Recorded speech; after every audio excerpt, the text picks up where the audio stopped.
So, hello students, good morning you all. Welcome on our digital platform.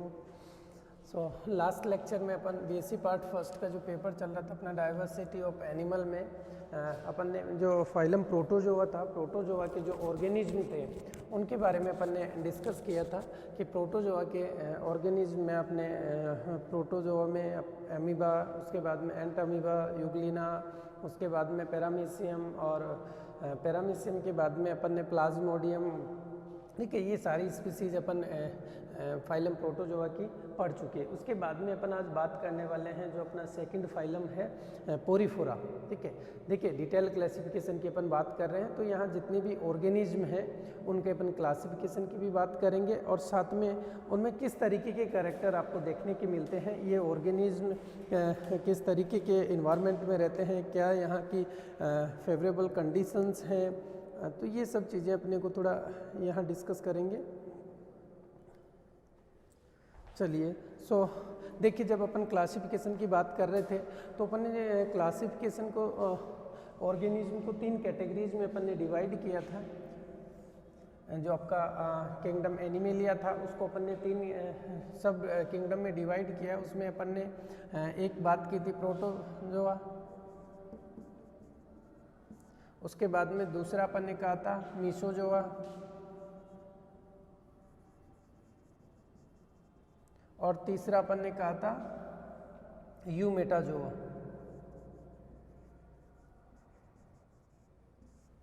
ठीक है। ये अपन ने बात की थी। या नॉर्मली अपन जितने भी ऑर्गेनिज्म को कहें तो अपन 2 सब किंगडम में भी डिवाइड कर सकते हैं, यूमेटाजोआ या इसको मेटाजोआ बोल देते हैं। तो मीसोजोआ जो है एक बिल्कुल बीच का क्लास है इनके, और उस क्लास में कोई ज़्यादा ऑर्गेनिज्म नहीं है, इसलिए अपन डायरेक्टली मेटाजोन को पढ़ते हैं, ठीक है। तो 2 क्लासेज अपने पास में है, मेजर जो क्लासेज हैं 2 हैं, एक प्रोटोजोन और एक मेटाजोन। प्रोटोजोन में अपन ने फाइलम प्रोटोजोआ की बात की और मेटाजोआ में अपन ने फाइलम मेटाजोआ के जितने भी फाइलम हैं यानी कि मेटाजोन अपन पोरीफोरा से स्टार्ट करेंगे और उसके बाद में अपन डिटेल तक जितने भी आपके इनवर्टिब्रेट्स हैं उनकी यहाँ बात करने वाले हैं, ठीक है। तो मेटाजोन का जो फर्स्ट फाइलम है उसके अपन बात कर रहे हैं आज पोरीफोरा की।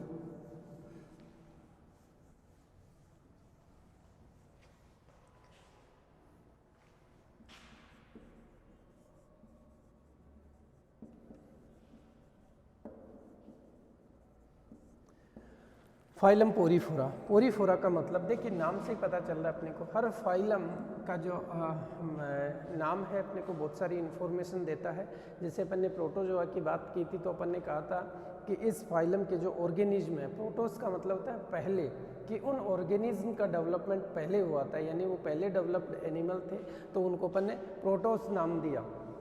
इसी तरीके से अब यहाँ देखते हैं पोरीफोरा। तो पोरीफोरा का मतलब होता है पोरस बॉडी, कि ये जितने भी ऑर्गेनिज्म हैं इनकी बॉडी में बहुत सारे पोर्स प्रेजेंट होते हैं, इसलिए अपन इनको नाम देते हैं पोरस बॉडी वाले ऑर्गेनिज्म, यानी पोरस। पोरस का मतलब होता है होल्स, या अपन नॉर्मली कहें कि इसमें 2 तरीके के एपरेचर आपको देखने को मिलेंगे, एक होते हैं ओस्टिया और एक होते हैं ओस्कुलम, ठीक है। और फेरा का मतलब होता है धारण करने वाले। तो पोर बियरिंग बॉडी, सिंपल से अपन कह सकते हैं कि पोर बियरिंग ऑर्गेनिज्म, ठीक है, या वो ऑर्गेनिज्म जिनकी बॉडी में पोर्स प्रेजेंट होते हैं उन ऑर्गेनिज्म को अपन पोरीफोरा फाइलम में रखते हैं। तो देखिए यहाँ फाइलम, दोनों वर्ड अलग अलग वर्ड का मतलब है, दोनों का मतलब साफ निकल रहा है कि वो ऑर्गेनिज्म जिन ऑर्गेनिज्म में बॉडी में होल्स प्रेजेंट होते हैं उन ऑर्गेनिज्म को अपन इस फाइलम में रखते हैं, इस फाइलम में कैटेगराइज करते हैं, यानी पोरस बॉडी युक्त ऑर्गेनिज्म जितने भी हैं उनको अपन यहाँ इस फाइलम में बात करेंगे, ठीक है। देखिए नाम के बाद में अपन बात करते हैं इसमें जो भी ऑर्गेनिज्म हैं उनके क्या कैरेक्टर होंगे, क्या स्पेसिफिक कैरेक्टर हैं इन ऑर्गेनिज्म के, इस बेस पे, किस बेस पे इनका क्लासिफिकेशन किया गया है।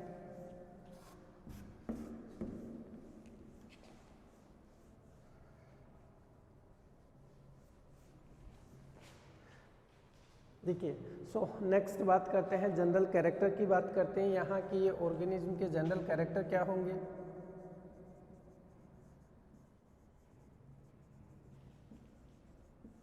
देखिए, जनरल कैरेक्टर्स की बात करते हैं अपन इस ऑर्गेनिज्म की, तो एक एक कैरेक्टर लेके चलते हैं अपन ने। जैसे प्रोटोजोआ में बात की, इसी तरीके से यहाँ भी बात की करेंगे। तो यहाँ देखिए अलग अलग तरीके के कुछ कैरेक्टर अपने पास आएंगे। यहाँ अपन मेटाजोअन्स की बात कर रहे हैं, यानी मल्टी सेलुलर ऑर्गेनिज्म की बात करें तो लोअर जो मल्टी सेलुलर ऑर्गेनिज्म है उनको अपन ने फाइलम पोरीफोरा में रखा गया है।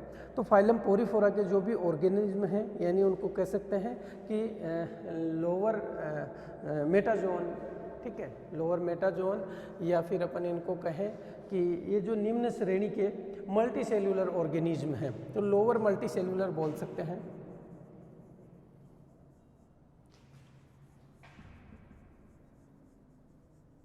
ठीक है, लोअर मल्टी सेलुलर ऑर्गेनिज्म है ये। इसके बाद में देखिए अपन बात कर रहे थे, जब प्रोटोजोआ अपन पढ़ रहे थे तो उसके बाद में अपन बात कर रहे थे लेवल ऑफ बॉडी ऑर्गेनाइजेशन।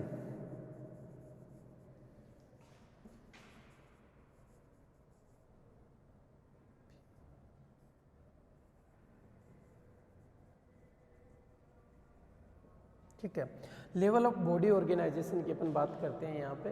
तो लेवल ऑफ बॉडी ऑर्गेनाइजेशन में देखेंगे तो जब प्रोटोजोआ अपन पढ़ रहे थे तो उस टाइम पे अपन ने कहा था कि यहाँ बॉडी ऑर्गेनाइजेशन है, उसमें अपन प्रोटोप्लाज्म की बात करते हैं कि बॉडी में सिर्फ प्रोटोप्लाज्म होता है, यानी प्रोटोप्लाज्म से मिलकर बनी होती है।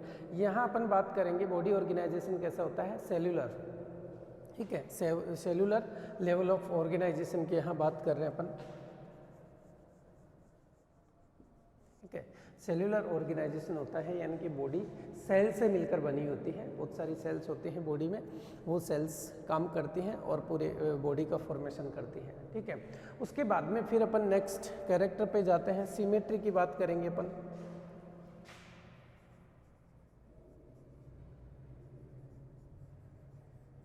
ठीक है, तो ये ऑर्गेनिज्म कैसे होंगे, या तो इनमें रेडियल सिमेट्री होगी या फिर कैसे होंगे, एसिमेट्रिकल होंगे। ठीक है, इन ऑर्गेनिज्म में किसी तरीके की सिमेट्री नहीं होती। मान के चलिए बिल्कुल आप देखेंगे ऐसे ऑर्गेनिज्म, तो इन ऑर्गेनिज्म आपको जस्ट स्पंज लाइक स्ट्रक्चर दिखाई देता है, तो कुछ ऑर्गेनिज्म का तो कोई स्ट्रक्चर नहीं होता, इसलिए किसी तरीके की कोई सिमेट्री नहीं मिलेगी। लेकिन कुछ ऑर्गेनिज्म में यहाँ रेडियल सिमेट्री मिलती है। ठीक है, उसके बाद में फिर अपन नेक्स्ट पॉइंट पे चलते हैं, तो बात करते हैं यहाँ कि इनका एक तरीके से लिविंग स्टैंडर्ड की बात करते हैं, तो ये या तो सोलिटरी मिलेंगे, ठीक है, अकेले मिलते हैं, या फिर कॉलोनल होते हैं, कॉलोनी में मिलते हैं, तो सोलिटरी या कॉलोनी में रहेंगे। तो नेक्स्ट पॉइंट में अपन कह सकते हैं सिमेट्री के बाद में, सिमेट्री की तो अपन ने यहाँ बात की कि या तो रेडियल सिमेट्री होगी, रेडियल, या फिर एसिमेट्रिकल।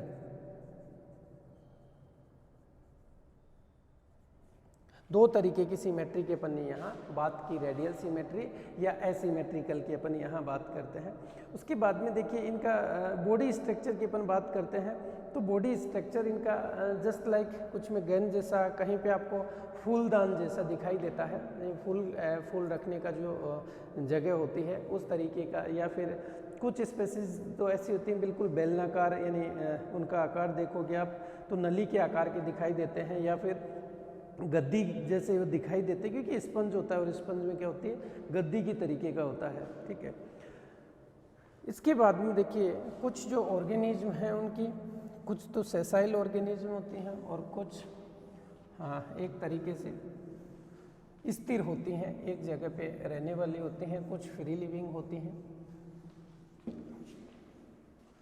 चलिए, ठीक है, उसके बाद में नेक्स्ट अपन बात करते हैं, अपन ने कहा कि यहाँ बॉडी ऑर्गेनाइजेशन जो है, बॉडी ऑर्गेनाइजेशन कैसा होता है, सेल्यूलर होता है। तो दो तरीके की सेल्स होती हैं यहाँ, पिनेकोडर्म और दूसरी कोइनोडर्म। ठीक है, दो तरीके की यहाँ सेल्स प्रेजेंट होती हैं, बाहर की तरफ पिनेकोडर्म सेल्स होती है, अंदर की तरफ कोइनोडर्म सेल्स होती हैं, और बीच में मीजेनकाइम भरा रहता है।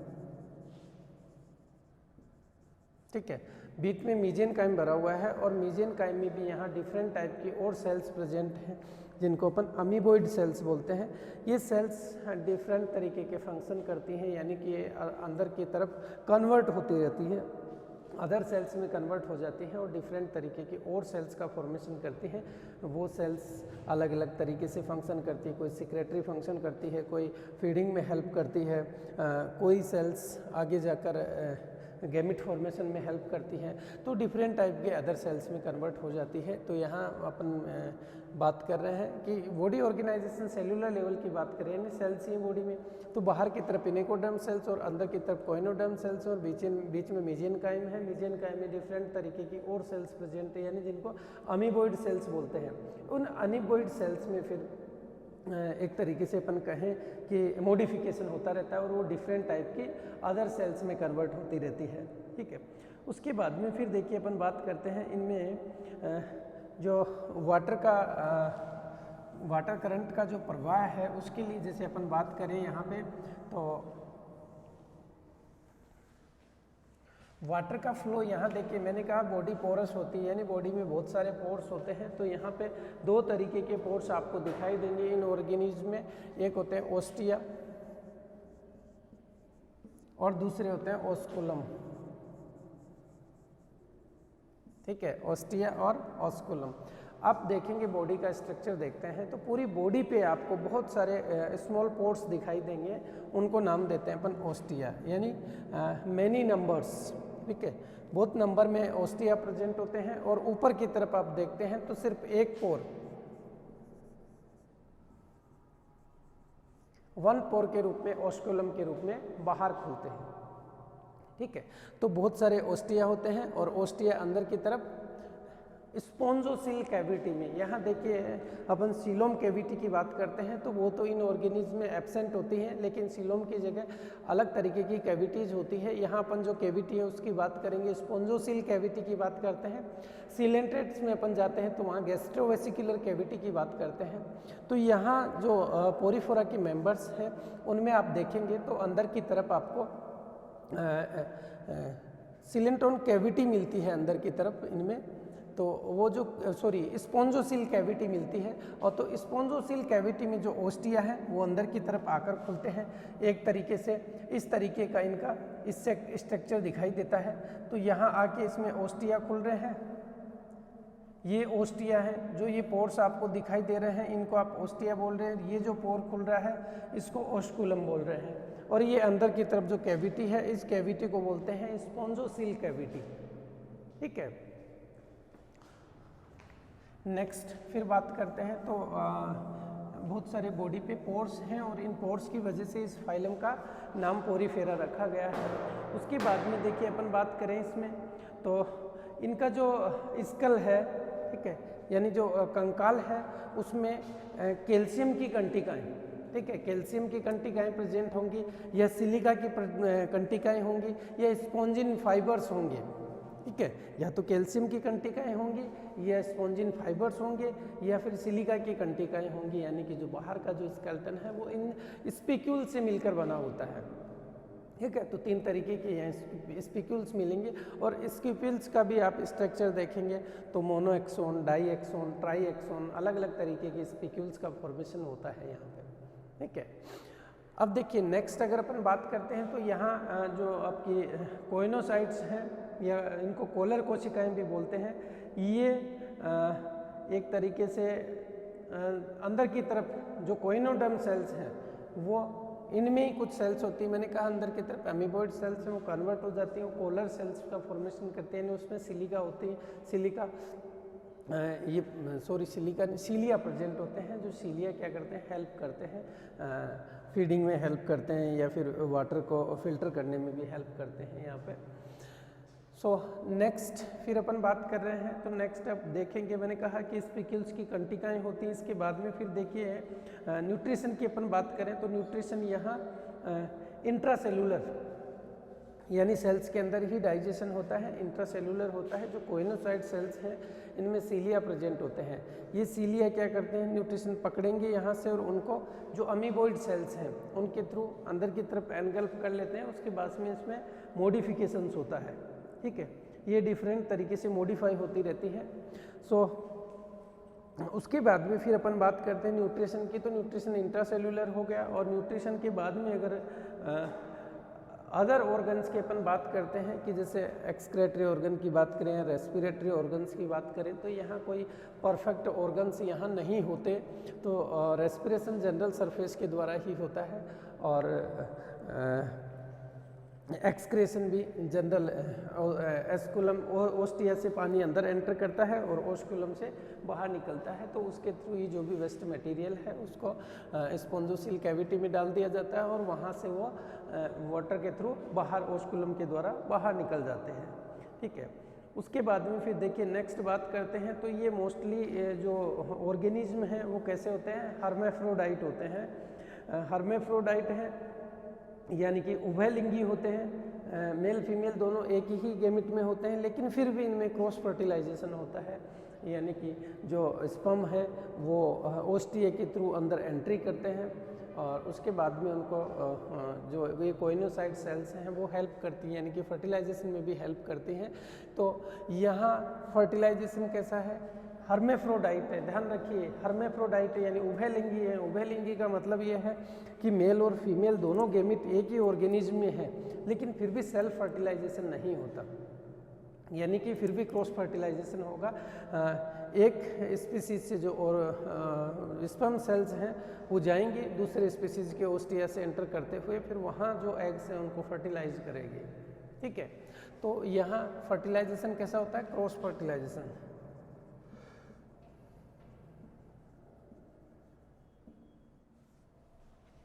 ठीक है, क्रॉस फर्टिलाइजेशन की अपन बात कर रहे हैं। उसके बाद में देखिए यहाँ आप देखेंगे तो एसेक्सुअल रिप्रोडक्शन भी होता है। यहाँ जो पोरीफोरा है उसकी कुछ स्पीसीज में बात करेंगे, एसेक्सुअल रिप्रोडक्शन होता है। और एसेक्सुअल रिप्रोडक्शन में भी ठीक है, जैसे बडिंग की अपन बात करते हैं, जेम्यूल फॉर्मेशन की बात करते हैं, या फिर आप देखेंगे रीजनरेशन की कैपेसिटी भी इन ऑर्गेनिज्म में अच्छी होती है, यानी रीजनरेशन के द्वारा भी एसेक्सुअल रिप्रोडक्शन यहाँ पे होता है। ठीक है, उसके बाद में फिर देखिए लास्ट अपन बात करते हैं कि यहाँ जो डेवलपमेंट है वो कैसा होता है, इनडायरेक्ट डेवलपमेंट होता है, यानी कि जो पोरीफोरा फाइलम के मेंबर्स हैं उनमें डेवलपमेंट कैसा होता है, इनडायरेक्ट।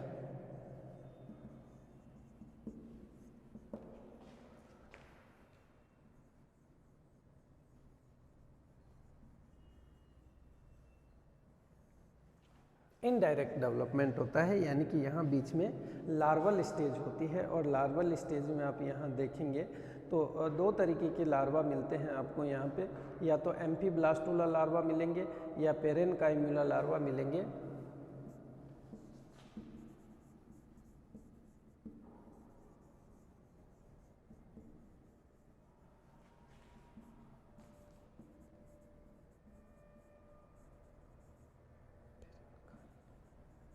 पेरेनकाइमल या फिर एम्फीब्लास्टुला, दो तरीके के लार्वा मिलेंगे आपको।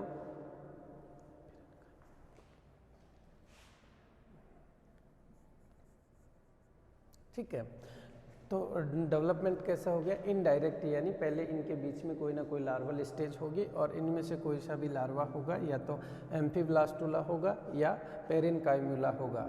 ठीक है, तो ये कुछ जनरल कैरेक्टर्स की अपन ने बात की कि जो आपका फाइलम पोरीफोरा है उसके कुछ स्पेसिफिक कैरेक्टर होते हैं। देखिए हर फाइलम के कुछ ना कुछ स्पेसिफिक कैरेक्टर होते हैं जिनकी वजह से अपन इनको आइडेंटिफाई करते हैं। जैसे प्रोटोजोआ में अपन बात कर रहे थे कि जितने भी ऑर्गेनिज्म हैं वो नेक्ड आई से दिखाई नहीं देते, यानी कैसे होते हैं, माइक्रोस्कोपिक होते हैं, यूनिसेल्यूलर होते हैं, बॉडी ऑर्गेनाइजेशन प्रोटोप्लाज्मिक लेवल का होता है। फिर इस फाइलम में अपन बात कर रहे हैं कि बॉडी पोरस, यानी बॉडी में बहुत सारे पोर्स प्रेजेंट होते हैं। तो इस बेस पे अपन आइडिया लगा सकते हैं कि कोई भी मेंबर जिसकी बॉडी में बहुत सारे पोर्स हैं, यानी बाहर की तरफ ओस्टिया प्रेजेंट और अंदर की तरफ ओस्कुलम प्रेजेंट है, तो अपन आइडिया लगा सकते हैं कि ये स्पीसीज पोरीफोरा का मेंबर हो सकती है। ठीक है, उसके बाद में डिफरेंट कैरेक्टर्स की अपन ने बात की, अलग अलग तरीके के कैरेक्टर सामने आए कि इस जो फाइलम है उसके कुछ मेंबर्स में सिमेट्री नहीं होती है, सिमेट्रिकल होते हैं, कुछ में रेडियल सिमेट्री होती है। ठीक है, तो ये कुछ जनरल कैरेक्टर थे। इसके बाद में अपन बात करते हैं इस फाइलम के क्लासिफिकेशन की बात करें।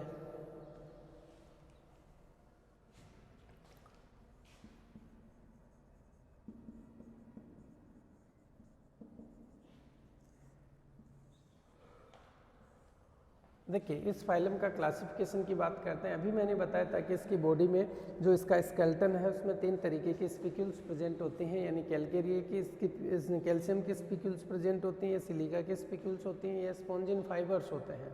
ठीक है, तो इसके बेस पे ही इनका क्लासिफिकेशन किया गया है। तो अगर वो ऑर्गेनिज्म जिनमें कैल्शियम की स्पिक्यूल्स प्रेजेंट होती हैं, ठीक है, यानी कि इसको जनरली अपन क्या करते हैं, इसमें जो भी स्पीसीज प्रेजेंट हैं अप्रोक्स आप इसमें देखेंगे तो टोटल आपको पोरीफोरा जो फाइलम है उसमें 5000 के आसपास आपको स्पीसीज 5000 के आसपास स्पीसीज आपको दिखाई देती हैं। तो उन स्पीसीज में से 3 कैटेगरीज में अपन इनको डिवाइड करते हैं। तो जो फर्स्ट कैटेगरी आती है आपकी वो आती है कैलकेरिया,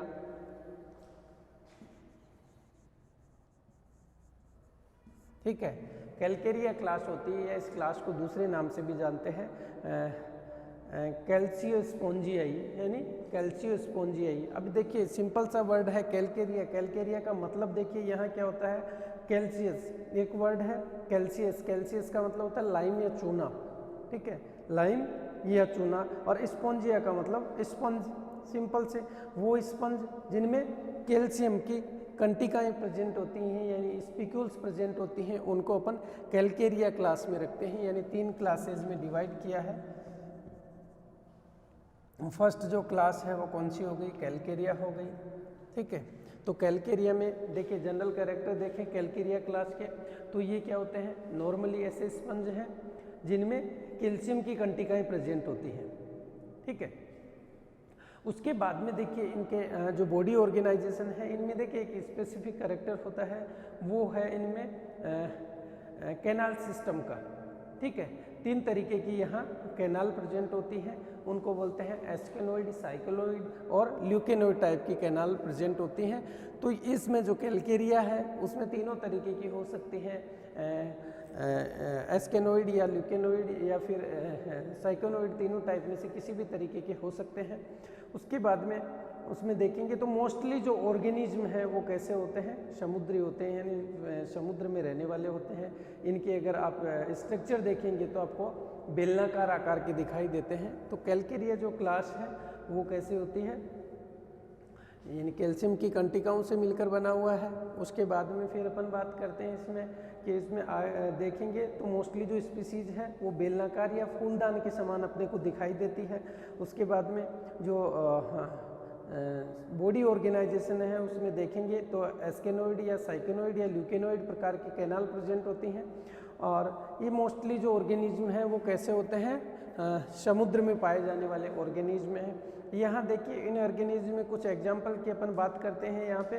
तो जैसे एक ऑर्गेनिज्म होता है ल्यूकेसोलेनिया, ल्यूकेसोलेनिया को अपन यहाँ बात करेंगे। और उसके बाद में आप बात करते हैं यूप्लेकटेला की बात, सॉरी यूप्लेकटेला नहीं, साइफा की बात करते हैं या साइकन की बात करते हैं। साइफा या साइकन की बात करें तो वो भी कैलकेरिया क्लास में आता है। उसके बाद में दूसरी जो अपनी क्लास आती है वो क्लास है हेक्सेक्टेनेलिडा।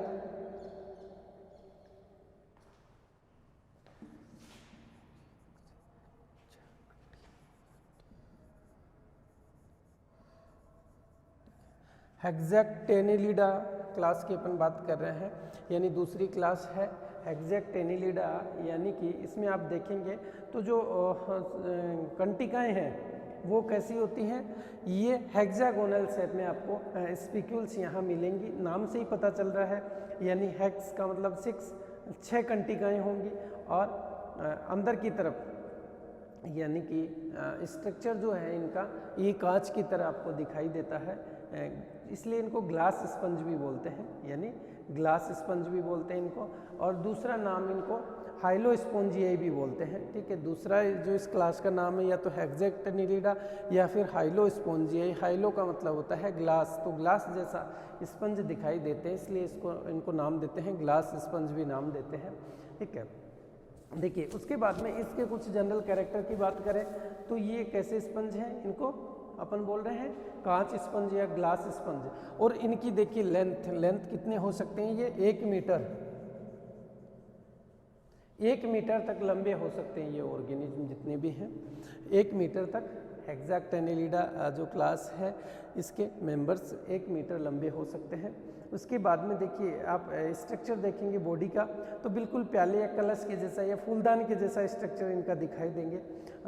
इनमें बाहर की तरफ जो सेल्स हैं, ठीक है, यानी जो सेल्स हैं वो यहाँ सिलिका की बनी होती हैं, यानी जो कंटिकाएँ हैं स्पिक्यूल्स हैं वो सिलिसियस होते हैं, सिलिका की होती हैं। और 6, ठीक है, नाम ही हेक्सा का मतलब क्या है 6 रेज, 6 कंटिकाएँ, ठीक है, और वो कैसी होती हैं हेक्सागोनल शेप में होती हैं।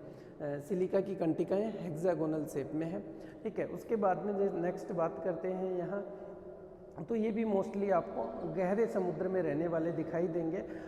इसमें आप देखिए बात करते हैं यूप्लेकटेला की, ठीक है, ये इसको पुष्प मंजूषा भी बोलते हैं, फ्लोर बास्केट। तो इस तरीके की स्पीसीज आपको मिलती हैं यहाँ। ये जो यूप्लेकटेला है इसको जापान में एक तरीके से मैरिड लाइफ स्टार्ट होती है, तो विवाह के अवसर पर दिया जाता है उन कपल्स को कि एक तरीके से इस तरीके का रिलेशनशिप शो करते हैं कि मतलब एक लंबी लाइफ साथ साथ जीते हैं, इसलिए उसको प्रतीक मानकर ऐसा माना जाता है कि ये देंगे तो जो विवाहित जोड़े हैं उनमें शादीशुदा जो जोड़े हैं वो एक लंबी लाइफ अपनी गुजार सकेंगे, इसलिए इसको एक प्रतीक चिन्ह के रूप में वहाँ के लोग देते हैं। उसके बाद में 3rd क्लास आती है डेमोस्पोंजियाई।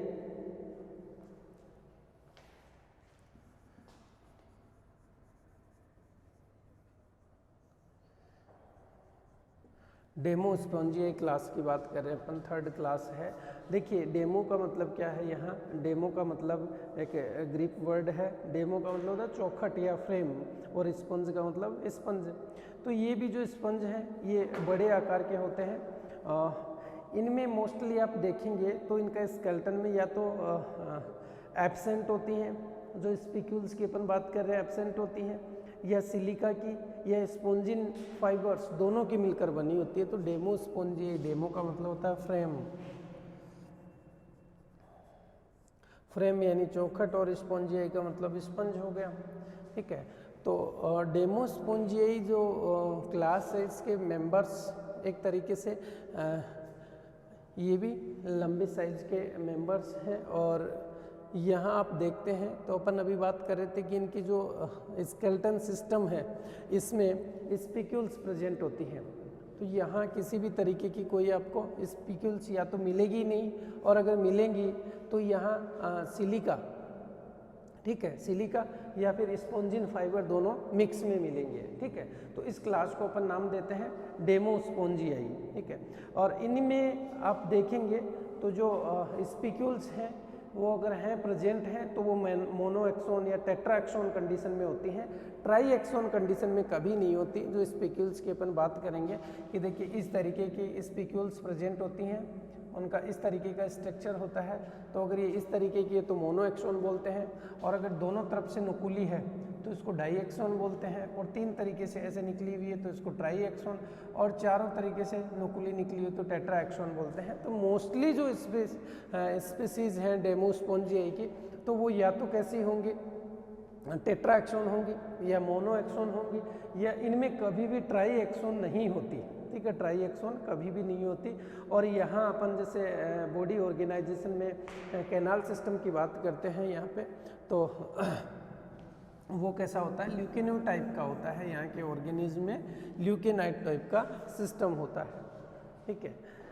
इसके अलावा कुछ स्पीसीज को छोड़कर ये भी समुद्र में होते हैं, जैसे एक क्लास होती है, क्लास क्या एक फैमिली होती है स्पोंजिलिडी, यानी स्पंज जो है स्पोंजिला जिसको आप बोलते हैं, वो केवल फ्रेश वाटर में मिलता है। बाकी मोस्टली स्पीसीज यहाँ की भी कहाँ मिलती हैं समुद्र में, यानी मैराइन होती हैं। तो दोनों अपन जब जनरल कैरेक्टर में ये कह सकते हैं कि mostly species marine but some are fresh water बोल सकते हैं अपन कि कुछ फ्रेश वाटर की स्पीसीज हैं। तो ये डिटेल क्लासिफिकेशन की बात करते हैं, तो जो आपका फाइलम पोरीफोरा है इसको अपन 3 क्लासेज में डिवाइड करते हैं, यानी कैलकेरिया क्लास, उसके बाद में हेक्सेक्टेनिलिडा क्लास, और उसके बाद में डेमोस्पोंजियाई। यानी कि कैलकेरिया में जो स्पिक्यूल्स हैं कैल्शियम की बनी होंगी, हेक्सेक्टेनिलिडा में सिलिका की बनी होंगी, और कैसी होंगी 6 होंगी और हेक्सागोनल शेप में होंगी। इसके अलावा फिर डेमोस्पोंजियाई आती है। डेमोस्पोंजियाई क्लास में आप देखेंगे तो यहाँ के जो स्पीसीज हैं उनमें या तो स्केलेटन एब्सेंट होगा, स्पिक्यूल्स नहीं होंगी, या फिर दोनों तरीके की स्पोंजिन फाइबर्स और सिलिका की होंगी। साथ में वो कैसी होंगी, या तो मोनोएक्सान होंगी या फिर कैसी होंगी, टेट्राएक्सान होंगी, यानी ट्राईएक्सान फॉर्म में नहीं होंगी। ठीक है, इस तरीके का इसका डिटेल क्लासिफिकेशन की अपन बात करते हैं कि जो फाइलम पोरीफोरा है, यानी कि इनकी बॉडी में पोर्स प्रेजेंट होते हैं। तो पोरीफोरा जो फाइलम है वो आपका 3 क्लासेज में कैटेगराइज किया गया है। ठीक है, अब इसमें अपन डिफरेंट ऑर्डर की बात करते हैं। तो यहाँ जो पोरीफोरा फाइलम है, अब इनके अपने को कुछ मेंबर्स की बात करनी है, यानी कि कुछ यहाँ की स्पीसीज को अपने को पढ़ना है।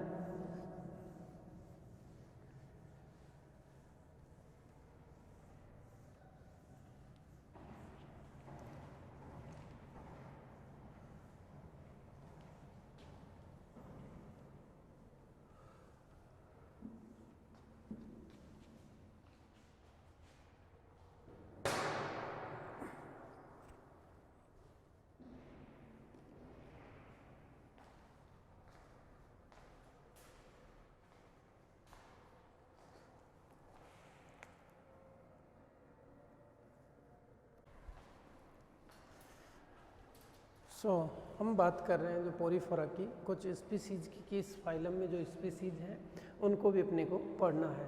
तो इस फाइलम की सबसे पहली जो स्पीसीज है उसकी अपन बात करते हैं। यहाँ जो स्पीसीज है साइकन, या उसको बोलते हैं साइफा।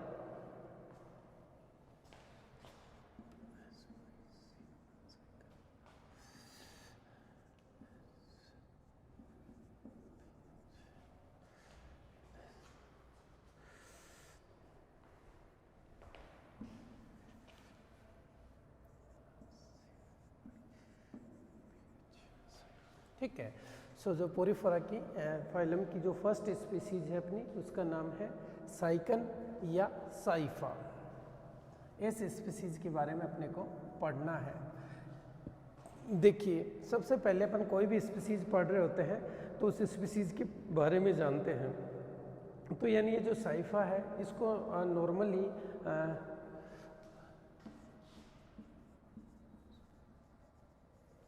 अर्न स्पंज, या हिंदी में अपन बोलें इसको तो कलश स्पंज भी इसका नाम देते हैं, या फिर इसको क्राउन स्पंज भी नाम देते हैं।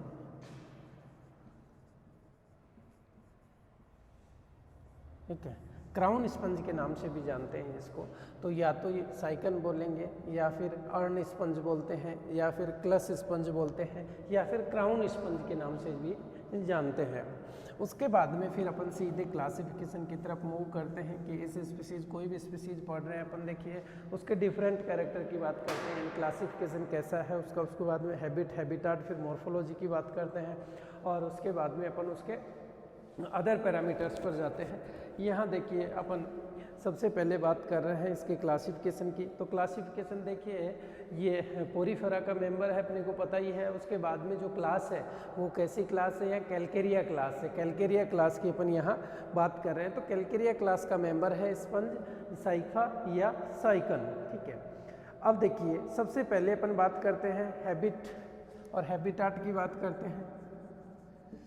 तो ये किस तरीके का ऑर्गेनिज्म है। मोस्टली अपन बात कर चुके कि जो पोरीफोरन्स हैं वो मोस्टली कहाँ मिलते हैं, मैराइन वाटर में मिलते हैं। लेकिन इनमें से कुछ स्पीसीज ऐसी भी हैं जो फ्रेश वाटर में मिलती हैं। यहाँ मोस्टली जो स्पीसीज हैं वो कैसी मिलती हैं, मैराइन वाटर में मिलती हैं, यानी समुद्री होती हैं। ज़्यादातर समुद्रों में मिलेंगे। अब ये या तो कॉलोनी में रहते हैं, निवाह बना के रहते हैं, और या फिर आप देखेंगे तो किसी चट्टान पर स्थायी रूप से चिपके हुए मिलते हैं। ठीक है, उसके बाद में सीधे अपन मॉर्फोलॉजी पे चले। तो मॉर्फोलॉजी यानी जो आउटर स्ट्रक्चर दिखाई दे रहा है, मॉर्फोलॉजी।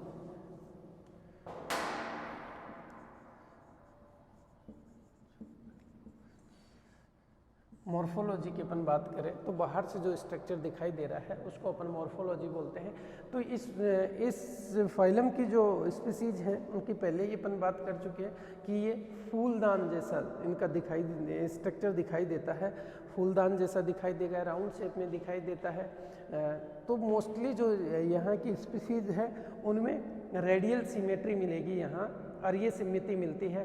लंबाई की बात करते हैं तो 1 से 3 सेंटीमीटर, चौड़ाई की अगर आप बात करते हैं तो 5 से 6 सेंटीमीटर mm होती है। ठीक है, चौड़ाई इनकी देखेंगे तो 5 से 6 mm की होती है। तो ये लंबाई और चौड़ाई यानी 1 से 3 सेंटीमीटर लंबे और 5 से 6 mm के चौड़े होते हैं ये ऑर्गेनिज्म में। और जस्ट कैसे दिखाई देते हैं, फूलदान के जैसे दिखाई देते हैं, और इनमें रेडियल सिमेट्री होती है। ठीक है, कलर देखेंगे तो हल्का सा भूरा आपको दिखाई देता है, आधार से चिपके हुए मिलेंगे मोस्टली। और इनमें आप देखेंगे तो ल्यूकेसोलेनिया और साइकन दोनों में कोई ज़्यादा डिफरेंस नहीं होता, बस थोड़ा सा डिफरेंस है कि जो साइकन है उसके साइड में से आपको एक बड या प्रवर्ध निकला हुआ दिखाई देता है, छोटी सी ट्यूब दिखाई देती है। अगर अपन स्ट्रक्चर देखते हैं, इनका स्ट्रक्चर देखेंगे तो देखिए बिल्कुल आपको इस तरीके का ऑर्गेनिज्म दिखाई देता है।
यानी कि कुछ इस तरीके के ये ऑर्गेनिज्म आपको दिखाई देते हैं।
देखिए कुछ ऐसा आपको स्ट्रक्चर दिखाई देगा। इसके अंदर आप देखते हैं तो अंदर की तरफ आपको इस तरीके के छोटे छोटे होल्स दिखाई देते हैं।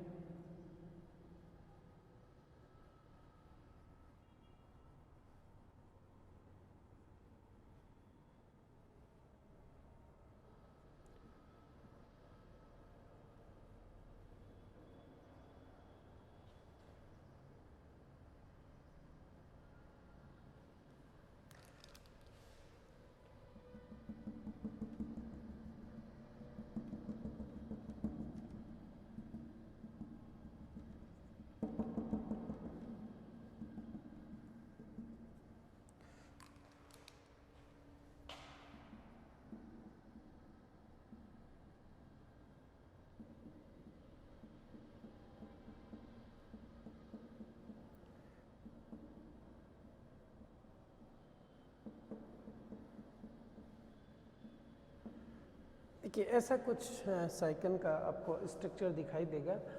इसमें आप देखेंगे तो ये ऊपर की तरफ मैंने बताया कि एक पोर खुलता है जिसको बोलते हैं ओस्कुलम।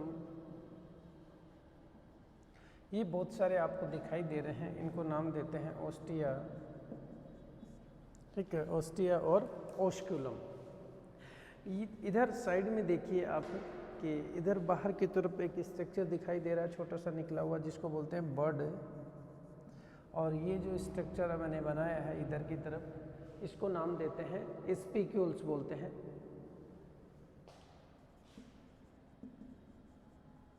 अपन ने बात कर चुके इस चीज़ की कि बाहर की तरफ जो स्पंज है, इनके बाहर की तरफ कैल्शियम या सिलिका के स्पिक्यूल्स प्रेजेंट होते हैं। ठीक है, नीचे की तरफ ये क्या है, बेस प्रेजेंट है, यानी ये जो बेस है यहाँ पे ये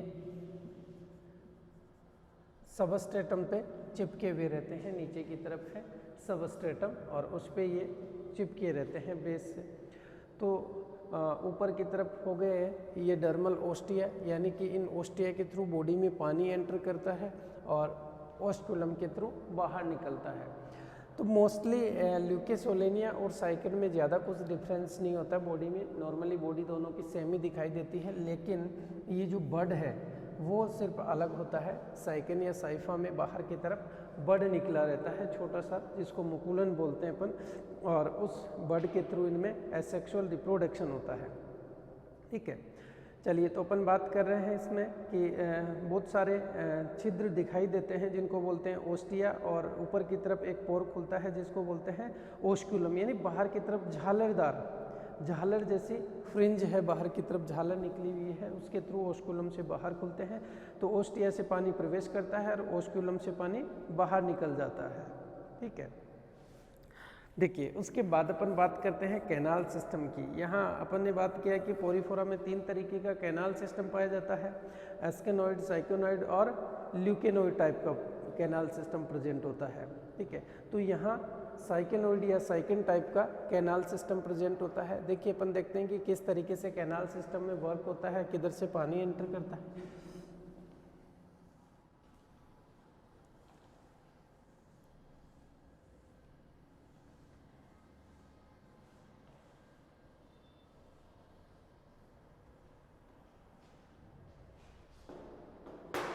ठीक है, तो यहाँ का जो कैनाल सिस्टम है वो कैसा होगा, साइकेनॉइड टाइप का कैनाल सिस्टम है।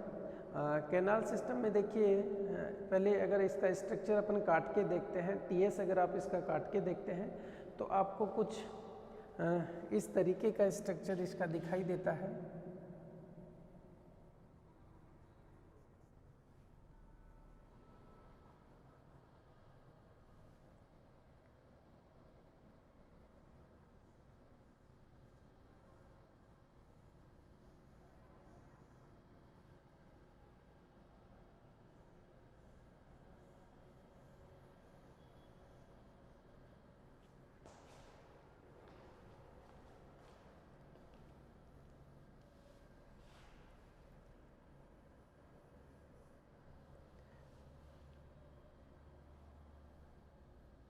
ठीक है, इस तरीके का स्ट्रक्चर यहाँ दिखाई देगा।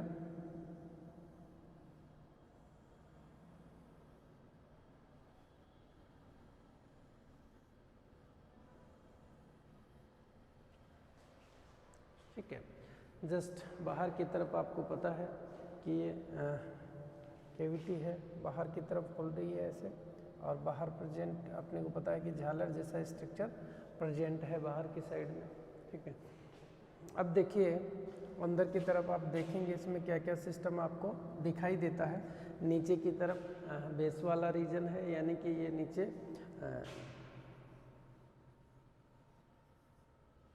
सबस्ट्रेटम पे है। अपन ने ऑर्गेनिज्म को इस तरीके से सेक्शन काटा है तो उसमें आपको इस तरीके का कुछ स्ट्रक्चर दिखाई देता है। इस स्ट्रक्चर में आप देखेंगे तो बाहर की तरफ क्या है, झालर है, यानी ओस्कुलर फ्रिंज है। ये क्या है,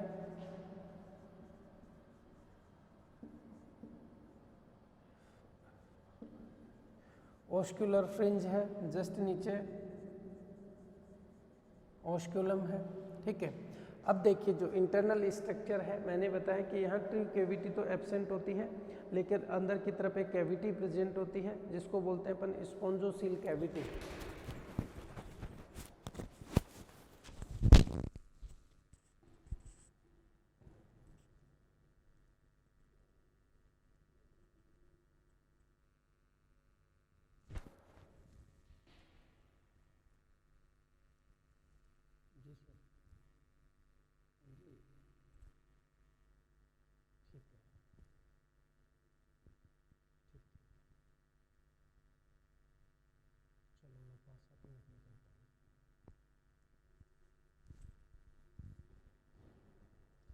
सो इस तरीके का कुछ स्ट्रक्चर दिखाई देता है। अब इसमें इंटरनल स्ट्रक्चर अपन देखें तो बाहर की तरफ आपको दिखाई दे रहे हैं, यानी कि ये डर्मल ओस्टिया है।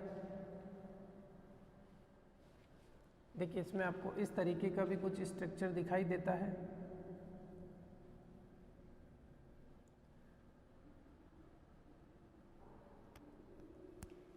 ये बाहर की तरफ आपको दिखाई देते हैं, इनको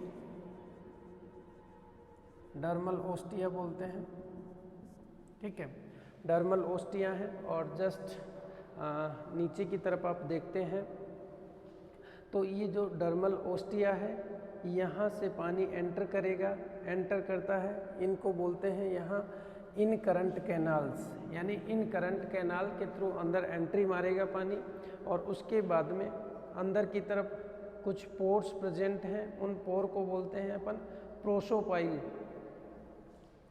ये जो पोर्स प्रेजेंट हैं यहाँ पे, इन पोर्स को बोलते हैं प्रोसोपाइल। ठीक है, ये जो हाँ कैनाल है, इनको बोलते हैं इन करंट कैनाल।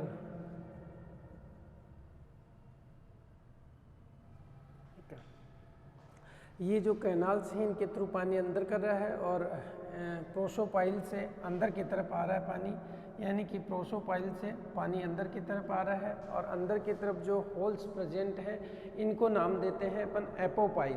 ठीक है, प्रोसोपाइल जहाँ से अंदर स्पोंजोसिल कैविटी में खुल रहे हैं उनको बोलते हैं एपोपाइल।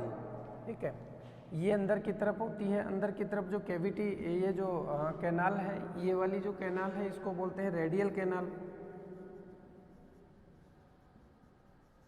ठीक है, रेडियल कैनाल।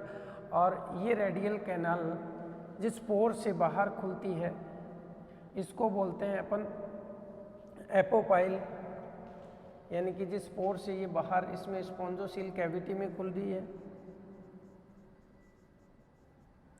ठीक है, एपोपाइल के थ्रू ये बाहर खुलती है। टोटल इसको अपन नाम देते हैं स्पोंजोसिल कैविटी। ठीक है, इसको अपन ने क्या नाम दिया है? स्पोंजोसिल कैविटी। अंदर ये कहाँ खुलते हैं? स्पोंजोसिल।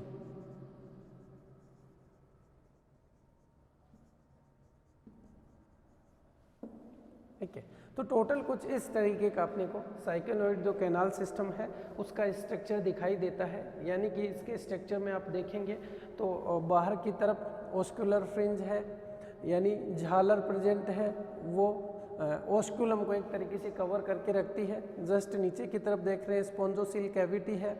स्पोंजोसिल कैविटी में बाहर की तरफ से ओस्टिया खुल रहे हैं, तो यानी कि ओस्टिया जहाँ से खुल रहे हैं उसको बोलते हैं इन करंट।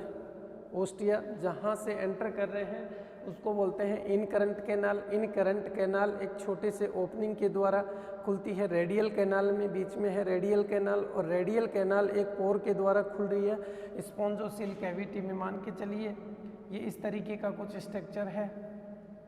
ठीक है, तो ये जो कैनाल है, रेडियल कैनाल है, ये एक पोर के द्वारा बाहर की तरफ खुल रही है। ठीक है, तो कुछ इस तरीके का साइक्लोइड कैनाल सिस्टम का स्ट्रक्चर दिखाई देता है। तो यहाँ जैसे पानी की अपन बात करें कि जो वाटर का फ्लो है वो किस तरीके से होगा, तो सबसे पहले बाहर की तरफ डर्मल ओस्टिया प्रेजेंट है, यानी डर्मल ओस्टिया से पानी एंटर करेगा। डर्मल ओस्टिया से एंटर करने के बाद में सीधा का सीधा ये कहाँ जाता है? इन करंट कैनाल्स के थ्रू अंदर की तरफ जाएगा। इन करंट कैनाल से फिर ये रेडियल कैनाल में जाता है, और रेडियल कैनाल यहाँ से फिर एपोपाइल के द्वारा स्पोंजोसिल कैविटी में भेजती है, और स्पोंजोसिल कैविटी में जाने के बाद में यहाँ से पानी वापस ओस्कुलम के थ्रू बाहर खुलता है। ठीक है, तो इस तरीके का यहाँ का कैनाल सिस्टम है, उसका स्ट्रक्चर दिखाई देता है। अब देखिए अपन ने बात की बाहर की तरफ इसमें कि दो तरीके की सेल्स प्रेजेंट होती हैं। नाम ही अपन ने इसका रखा कि सेलुलर ऑर्गेनाइजेशन की। अपन ने यहाँ बात की सेलुलर ऑर्गेनाइजेशन की। अगर बात करते हैं आप यहाँ तो एक तरीके से सेल से मिलकर बॉडी बनी होती है। तो यहाँ देख एक पाथ बनाते हैं अपन कि यानी इन करंट कैनाल से पानी अंदर की तरफ आया, यानी कि ये वाटर करंट। वाटर करंट कहाँ से जाएगा, डर्मल ओस्टिया, ओस्टिया से एंट्री किया, उसके बाद में कहाँ जाएगा, इन करंट कैनाल में, इन करंट कैनाल से फिर ये सीधा का सीधा एक पोर होता है जिसको नाम देते हैं अपन प्रोसोपाइल, ठीक है। प्रोसोपाइल पोर के द्वारा कहाँ खुलता है, ये खुलता है रेडियल कैनाल में, ठीक है। और रेडियल कैनाल फिर एपोपाइल, एपोपाइल के द्वारा कहाँ खुलती है, स्पॉन्जोसील कैविटी में, ठीक है। स्पॉन्जोसील कैविटी में खुलती है और स्पॉन्जोसील कैविटी उसके बाद में कहाँ खुलती है, ओस्क्यूलम में और ओस्क्यूलम आउटसाइड में,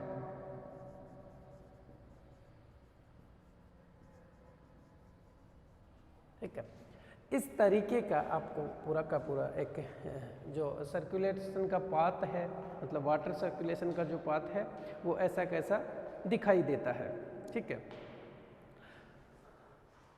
तो ये था कैनाल सिस्टम के बारे में कि जो कैनाल प्रेजेंट होता है किस तरीके का होता है और क्या वाटर का पाथ होता है। इसके बाद में अपन थोड़ा सा इसका ऑर्गेनाइजेशन की बात कर लेते हैं कि बॉडी ऑर्गेनाइजेशन कैसा होता है, कौन कौन सी सेल्स प्रेजेंट हैं यहाँ।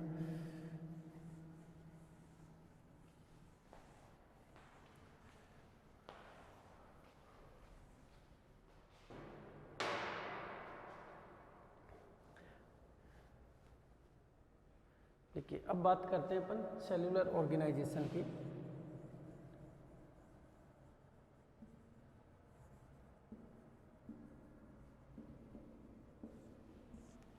ठीक है, सेलुलर ऑर्गेनाइजेशन में देखिए मैंने कहा यहाँ मोस्टली दो तरीके की सेल्स प्रेजेंट होती हैं, यानी एक जो सेल होती हैं उनको बोलते हैं पिनेकोडर्म और दूसरी जो सेल्स होती हैं उनको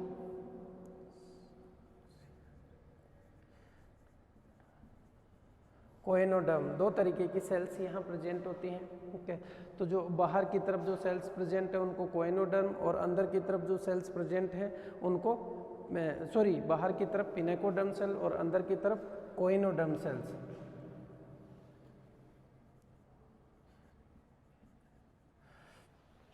ठीक है, तो बाहर की तरफ पिनेकोडर्म सेल्स प्रेजेंट है, अंदर की तरफ कोएनोडर्म सेल्स प्रेजेंट है और बीच में मीजेनकाइम भरा हुआ है या मीजोहाइल बोलते हैं जिसको, या मीजेनकाइम भी बोल सकते हैं। मीजेनकाइम भरा हुआ है दोनों स्तरों के बिल्कुल बीच में और इस मीजेनकाइम में भी डिफरेंट टाइप की सेल्स प्रेजेंट होती है। तो यानी कि अब इस बेस पे अपन कह सकते हैं कि ये जो ऑर्गेनिज्म है पोरीफोरा के जो ऑर्गेनिज्म कैसे होते हैं, डिप्लोब्लास्टिक।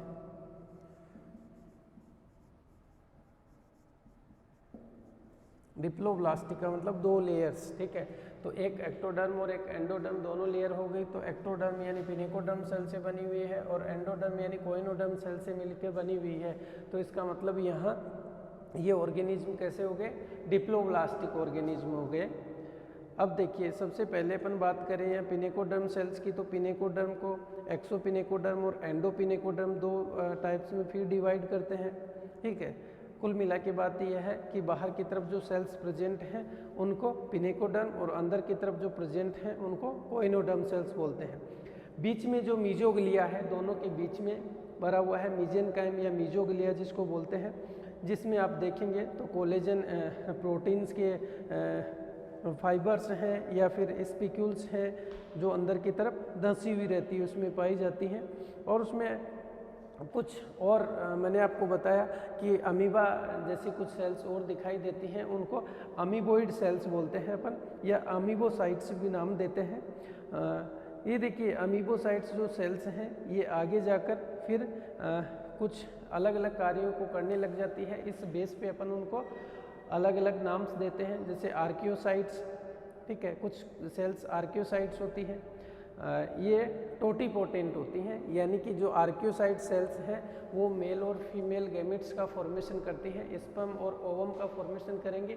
उसके अलावा देखिए कुछ सेल्स होती हैं कोलेनोसाइट्स, ठीक है, जो इनको योजी ऊतक से या कनेक्टिव टिश्यू का फॉर्मेशन करती हैं। उसके बाद में क्रोमोसाइट सेल्स होती हैं जो पिगमेंट्स का फॉर्मेशन करती है, अंदर की तरफ कुछ वर्णक प्रेजेंट होते हैं।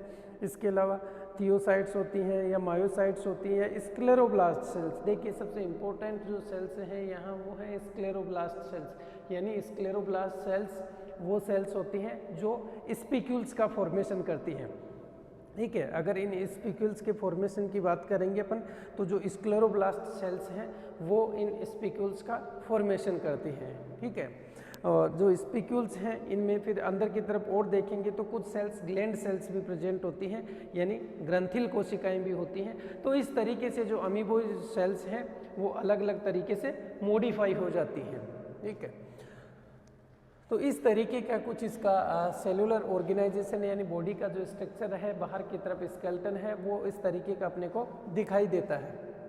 उसके बाद में फिर अपन बात करते हैं यहाँ स्पिक्यूल्स की बहुत सारी जो स्केलेटन है उसमें स्पिक्यूल्स प्रेजेंट हैं और स्पिक्यूल्स किस तरीके की होती हैं, यानी इनके ओरिजिन की तो अपन ने बात कर ली कि कुछ स्क्लेरोब्लास्ट सेल्स होती हैं जो स्पिक्यूल्स फॉर्मेशन में हेल्प करती है, लेकिन ये डेवलपमेंट के बेस पे मोनो एक्सोन है या डाई एक्सोन है या ट्राई एक्सोन या टेट्रा एक्सोन है, उनकी बात करेंगे अपन। तो ये सब अपन नेक्स्ट क्लास में डिस्कस करेंगे कि किस तरीके की स्पिक्यूल्स होती है। उसके बाद में अपन इनकी फिजियोलॉजी की बात करेंगे, उसके बाद में इनमें एसेक्सुअल रिप्रोडक्शन की बात करेंगे, सेक्सुअल रिप्रोडक्शन की बात करेंगे। ठीक है, सो आज के लिए इतना ही।